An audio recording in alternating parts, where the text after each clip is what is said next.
Bonjour à tous et bienvenue dans un nouvel épisode de Je vais voir vos récifs. Et aujourd'hui, je me fais aider de Blaise. C'est lui, Blaise le Reef Lover, celui qui conçoit, réalise, installe, fabrique tous vos récifs. Et aujourd'hui, il va nous parler de quoi, Blaise? D'un joli bassin. D'un bassin? Pour changer. Ah! Mais non, Blaise, tu vas pas nous faire croire que tu t'es mis à faire des bassins. Je n'y crois pas une seconde. C'était une blague. Mais non, nous sommes en banlieue parisienne, en Seine-et-Marne. Voilà. Et on va vous faire découvrir un beau récif, le récif d'un jardinier de la mer qui est trop timide pour passer à l'image, donc il a confié cette mission de représentation à Blaise.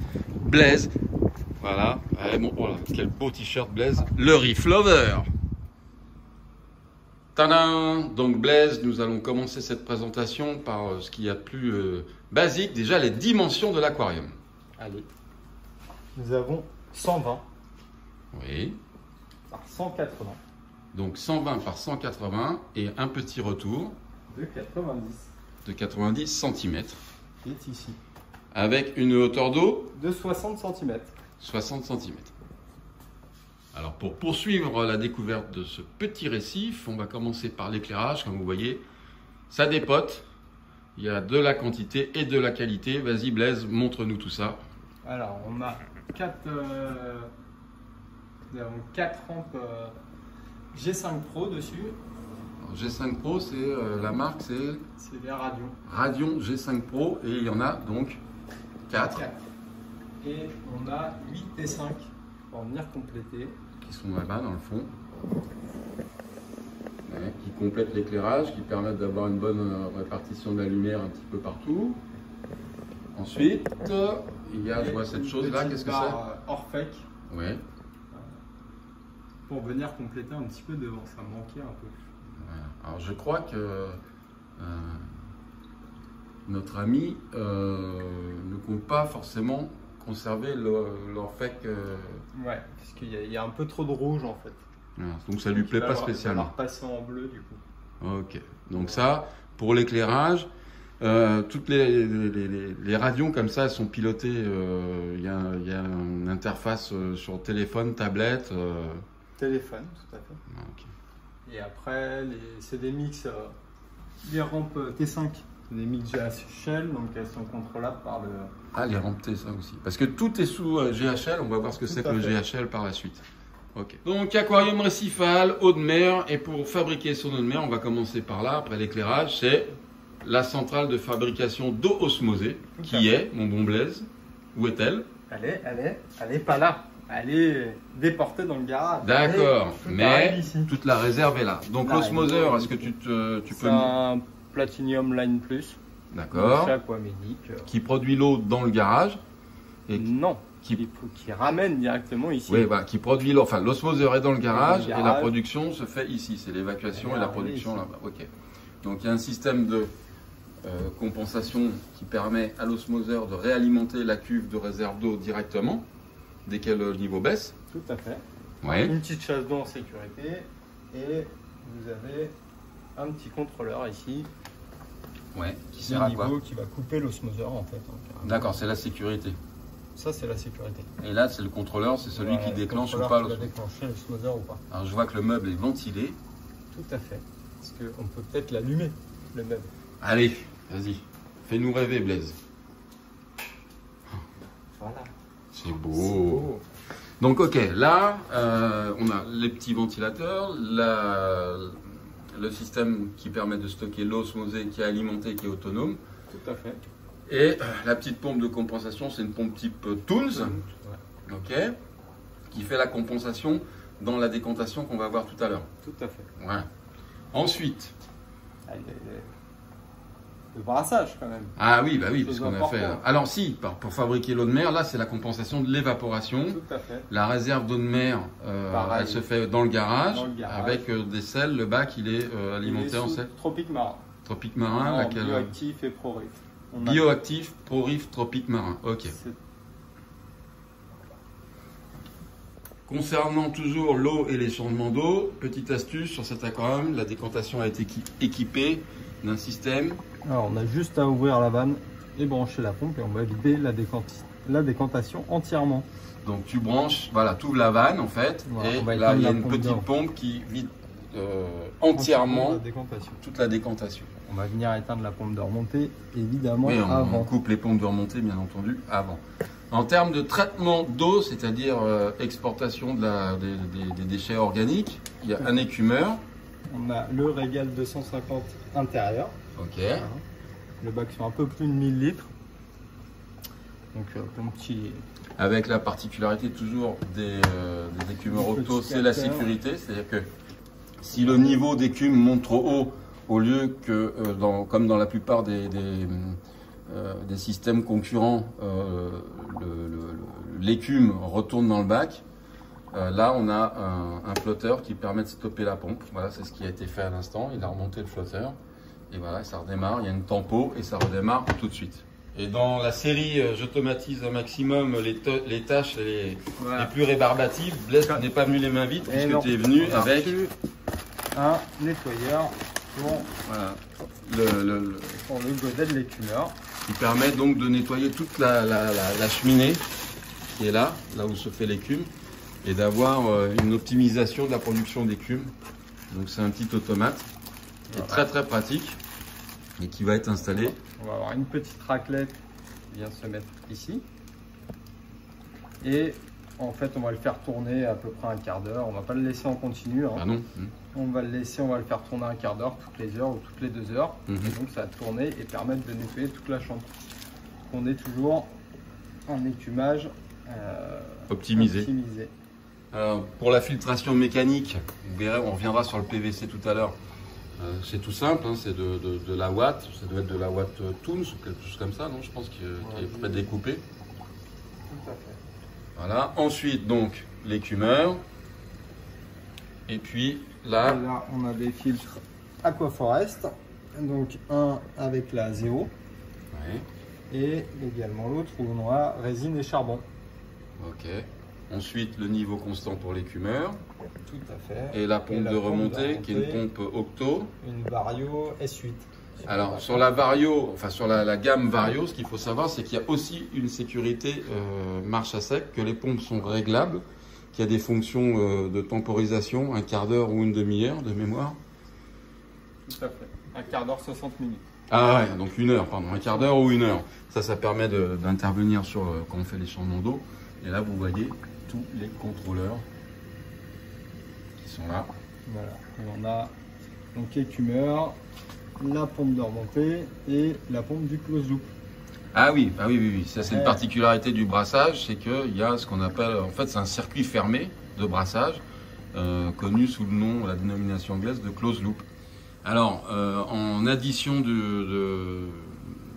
d'accessoires qui permettent de maintenir une bonne qualité d'eau, il y a également un refuge que Blaise va vous montrer qui est là. Ici, qu'on avait prévu à la base, mais comme le bac est très pauvre, il n'est pas encore en circulation en fait. Hein. Il y a juste l'eau qui tourne dedans là pour l'instant, il n'y a rien d'autre, même pas, il n'y a même pas l'eau. Il n'y a même pas l'eau.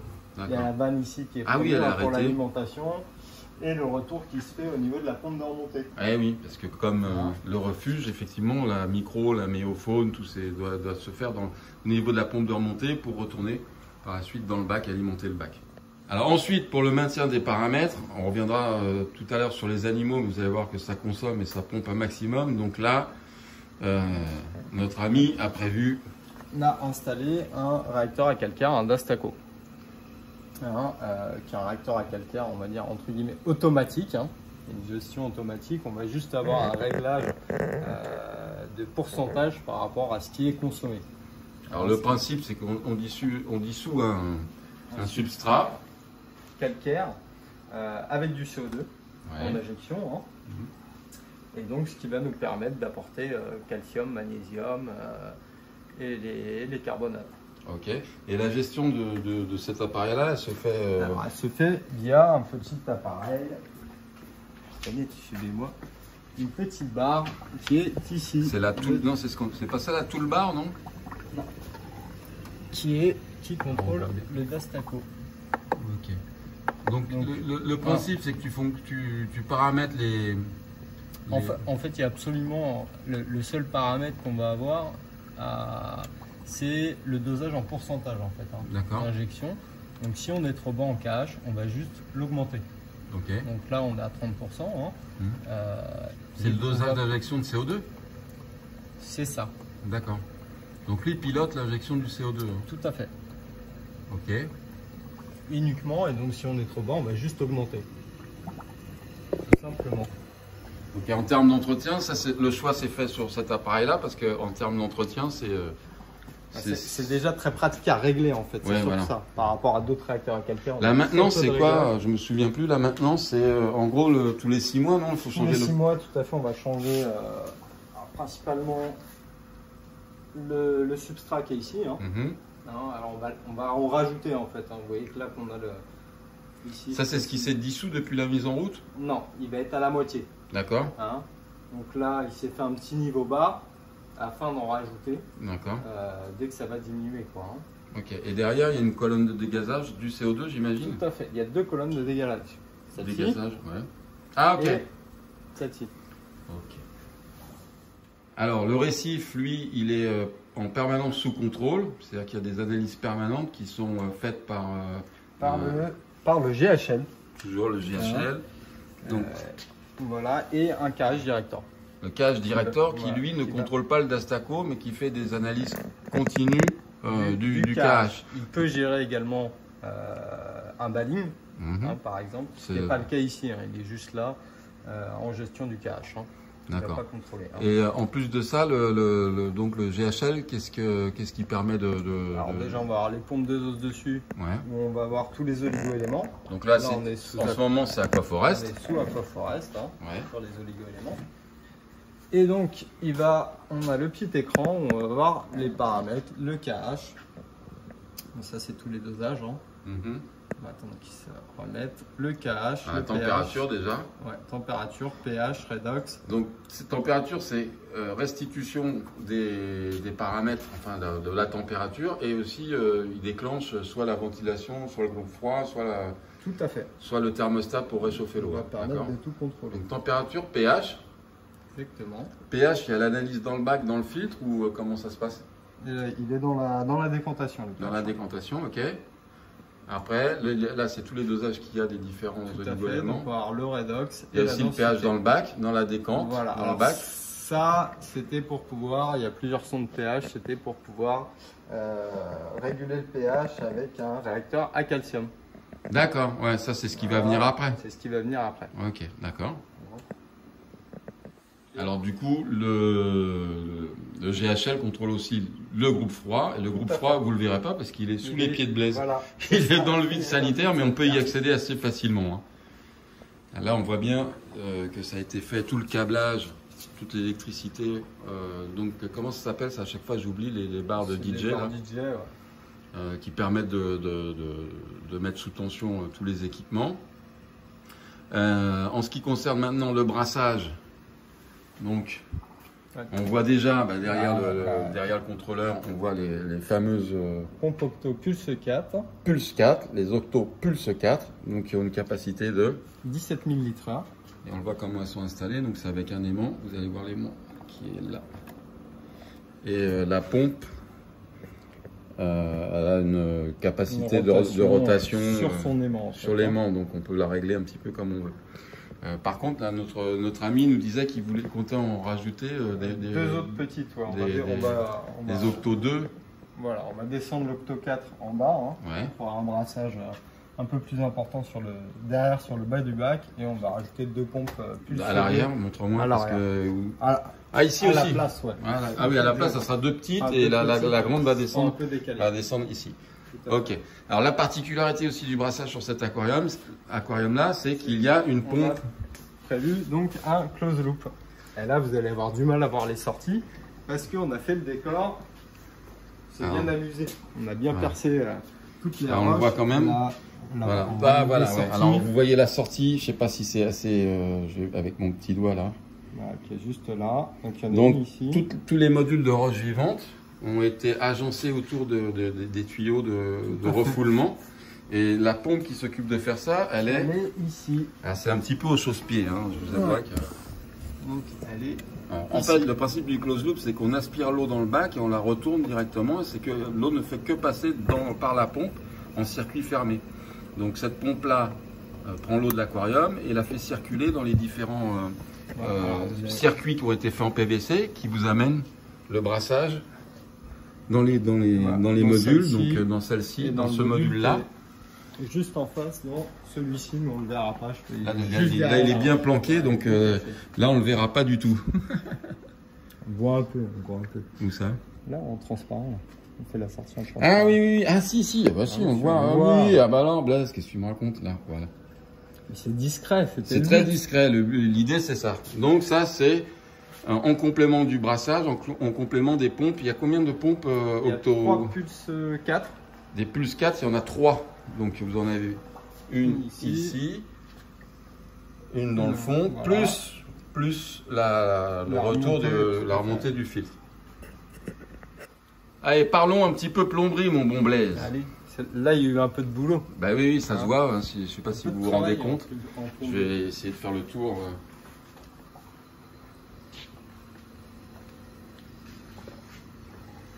Donc ça, c'est des accessoires de plomberie qu'on peut trouver, bien entendu, on voit Blaise par là, qu'on va trouver en boutique chez Allmarine, rouge et blanc. Hein. Et vas-y, explique-nous donc. Donc ici, on a là, on va avoir les 2 descentes principales. Hein. Ouais. Qui sont ici et ici. Donc une avec une dérivation qui va alimenter le refuge. Là, vous avez la prise d'eau du close loop, ici. Hein. Alors là, le close loop qui est donc branché, on voit là sur la pompe. Sur la pompe. Ok. Voilà. Donc la descente et au milieu, vous avez la remontée d'eau. D'accord. Voilà. Qui est juste divisé en 2 par contre, en haut. Voilà, qui est divisé Il y a un T dans la colonne. Dans la colonne, donc c'est caché, mais vous avez 2 sorties. Ouais. Parfait. Donc on arrive, hop là, la descente principale qui arrive ici. Là, on est ici avec une petite vanne de réglage. La descente de sécurité qui est là. Voilà, c'est un tremplin qui est dans la surverse. Hein. Donc ça, c'est les vannes de close loop. Est-ce que tu peux venir par là, peut-être, je ne sais pas si on voit bien. Oui. Ça, c'est la remontée du close loop, hein, avec des vannes de réglage à chaque fois. Hein. Ici, la pompe de remontée.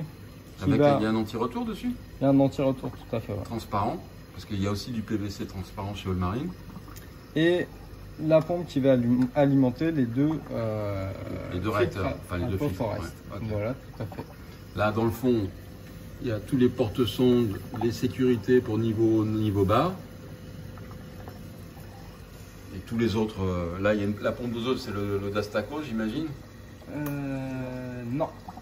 C'est pas la pompe d'ozone, c'était pour le réacteur à calcium. Ah, c'est en prévision du réacteur à calcium. Ça fera l'objet d'une vidéo additionnelle. Alors maintenant, on va parler toujours de traitement d'eau, puisque ça fait partie aussi du traitement d'eau et de l'équilibre de l'aquarium, et décor. Et qu'est-ce que tu as fait, Blaise, sur cet aquarium-là? Donc des modules de roches vivantes indonésiennes. Il y a environ 100 kg de roches vivantes pour 1000 litres du coup. Et donc on a fait un petit assemblage de modules. Alors c'est toujours sur des bases de tiges qu'on appelle carbone, qui ne sont pas en carbone. Voilà. Hein, et après c'est un petit peu à la démerde, hein, c'est-à-dire colle, ciment, collier. Ça il faut laisser parler l'artiste. Tout à fait. Blaise, maintenant on va parler de la population, en commençant par les animaux les plus discrets, pas forcément les plus chatoyants, mais certainement les plus utiles, qui sont les détritivores. Les détritivores, vous voyez. On va avoir du tectus, de l'astréa, il y a des ophiures. Alors les astréas, nous a confié l'heureux jardinier et propriétaire de cet aquarium, sont très actifs sexuellement puisqu'ils ne cessent de se reproduire. Tout à fait, il y en a beaucoup. Voilà. Beaucoup. Après, les animaux, on va peut-être pas bien voir, mais il y a une très belle ophure rouge des Caraïbes. Et puis, pas de Bernard l'ermite de mémoire. Non, parce que ça, il a suivi nos précieux conseils. Voilà. Pour sa config d'aquarium à lui. Hein, il y a eu quelques oursins au démarrage quand il y avait un peu d'algues. Hein. Voilà, parce que le démarrage s'est fait, c'est-à-dire que c'était... il y avait un aquarium qui était pas loin, qui était beaucoup plus petit, de 400, 500, 600 litres. qui était installé pas loin de celui-là. Donc cet aquarium a été conçu, construit, mis en route. Et après, il y a eu l'introduction. Le transfert. Le transfert. On a fait la mise en place des roches vivantes. On a fait le cycle hein, quand même hein, sur celui-ci. Et après le transfert petit à petit. Cyclé, le transfert a été fait. Et puis par la suite, l'autre, l'ancien bac, a été démonté. Tout à fait. La population de poissons. Ah, on a pas mal de chirurgiens. Donc un petit groupe, il y a Xanthurum, Flavescens, et il est où le Gématum. Ah, le voilà. Ah bah oui, voilà. Un beau petit loco aussi. Il est très bien, il est très beau le loco. Ouais. Et un bel Olivaceus. Donc là, la population de chirurgiens, c'est un petit peu un rêve. C'est possible parce que si vous voyez la configuration du bac et du décor permet quand même à tous les poissons de trouver leur place et en cas de friction, de s'échapper, de trouver un petit peu de quiétude. Vous voyez, vu la profondeur, c'est quand même assez impressionnant. Ils ont tous été mis en même temps. Voilà, tu les as tous mis en même temps. Le Gématum a été mis d'abord. Ouais. Un petit.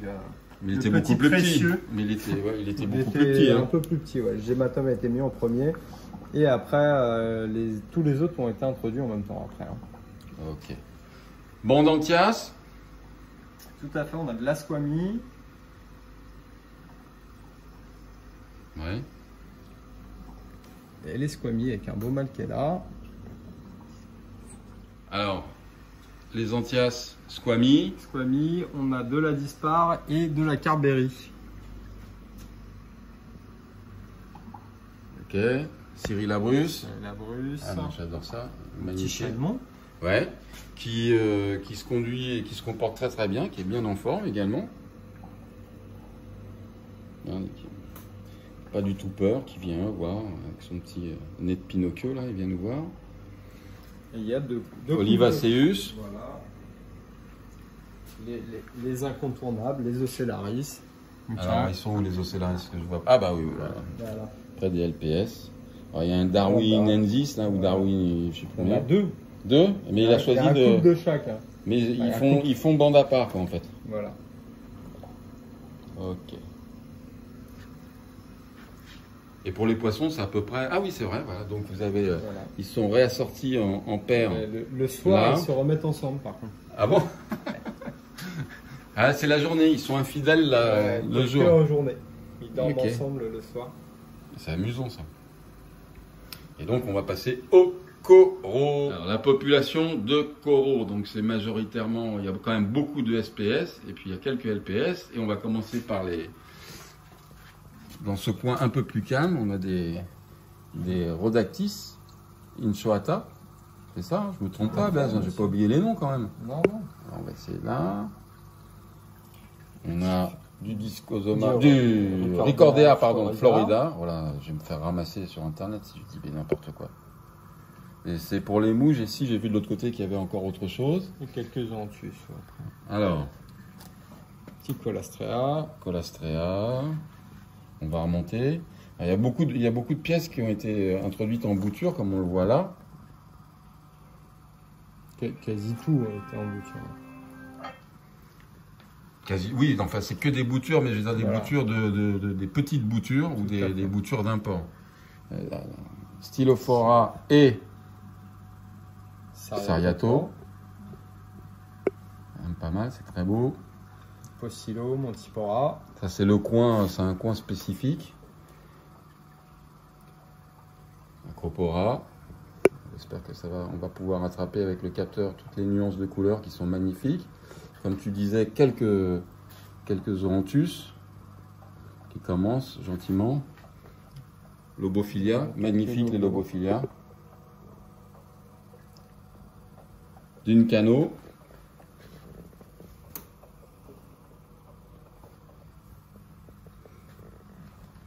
Encore de l'accro. Vas-y, Blaise, n'hésite pas, fais pas ton timide, hein. C'est ce que fais étalage de ta science. Du Welzo. Ouais. Est-ce qu'on a les Euphilia, les Echinos? Je vais me rapprocher ici de faire Euphilia, une belle collection. Alors vous remarquerez quand même que tout a été installé intelligemment, c'est-à-dire qu'on n'a pas installé des euphilia au milieu des acroporas. Petite vision un peu plus large.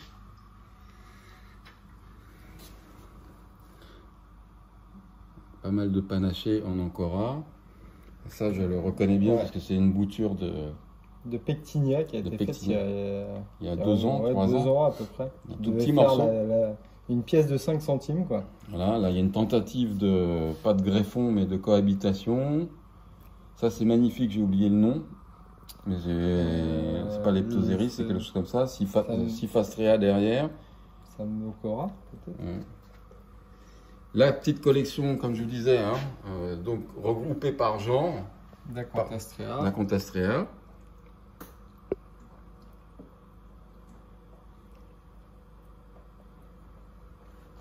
Là, on va repartir sur des accros. Donc le coin des ténuis. Valida nana, enfin pas là. Là c'est pas un soissonneuil.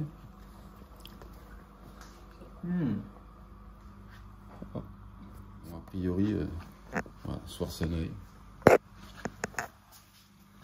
C'est vrai qu'en captivité, en aquarium, il pousse un peu différemment, aquarium et bassin.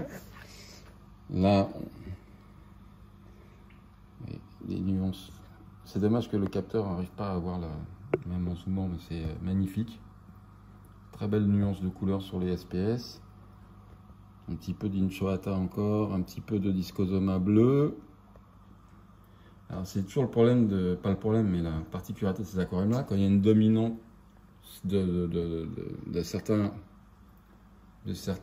coraux, donc par exemple les SPS, c'est sûr que les mous ont tendance à être moins fiers, mais ça, magnifique.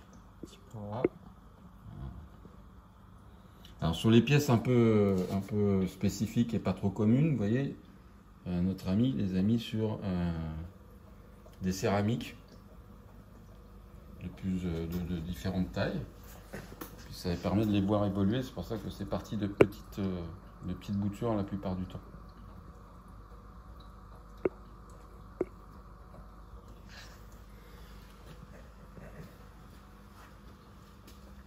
Gonio.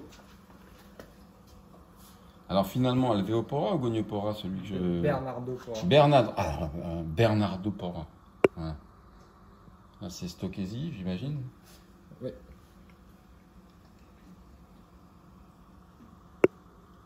Il y a plein de coraux comme ça, quand vous avez la possibilité de les voir, si ce n'est en macro, mais de très près, ça permet vraiment d'admirer les nuances de couleurs. C'est le cas par exemple pour cet Acropora, qui a priori affole pas les foules, mais quand vous prenez le temps de l'observer, il est magnifique. Puis on va faire un petit tour. Ça c'est le fameux Pikachu du dessus. Le petit tour des animaux du dessus, vous allez voir, c'est totalement différent. Petit Millipora. Zoomer. Alors là, évidemment que le brassage a été stoppé. Ce qui fait que les polypes, vous les voyez bien statiques. C'est Valida, vue de dessus, terrible. À côté, le Montipora. Non, c'est un accro, celui-là, vert avec vert et rouge. Ténuis.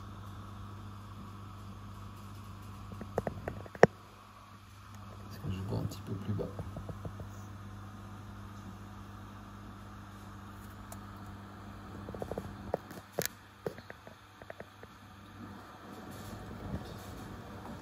Petite ramine.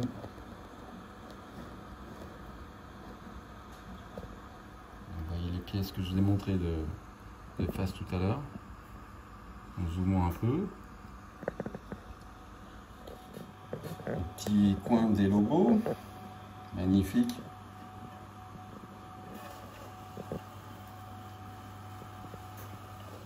À noter que là, il y a des tentatives de pousse sur l'habillage de la surverse. Ça, c'est une bouture qui a été poser avec de la colle là, sur la surverse. Il y a encore un petit peu de place pour s'amuser à jardiner. On va faire un petit tour du bac comme ça.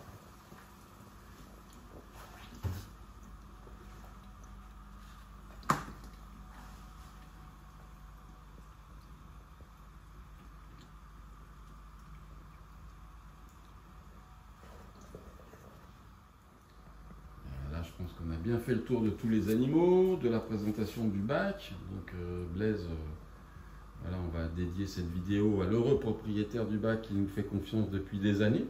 Qu'est-ce que tu voudrais rajouter, mon petit Blaise? Depuis des dizaines d'années. Dizaines d'années. Des dizaines d'années. Voilà. Donc ça, c'est juste un exemple de ce qui peut être fait. Alors évidemment qu'il y a l'apport d'Allmarine, l'expertise, tout ça, mais les résultats sont quand même étroitement lié à l'intérêt, au temps et à la compétence de celui qui s'occupe du matériel qu'on va installer et de la capacité à chacun à gérer ses talents de jardinier et d'éleveur de coraux et de poissons. Alors, on a fini la présentation de cet aquarium. On vous remercie. On se retrouve bientôt pour un autre aquarium. Blaise, le mot de la fin. Merci. Merci d'avoir suivi la vidéo. Abonnez-vous et puis soutenez-nous aussi dans nos programmes de préservation, de conservation, de protection et de reconstruction de récifs. Merci, à très bientôt chez Allmarine.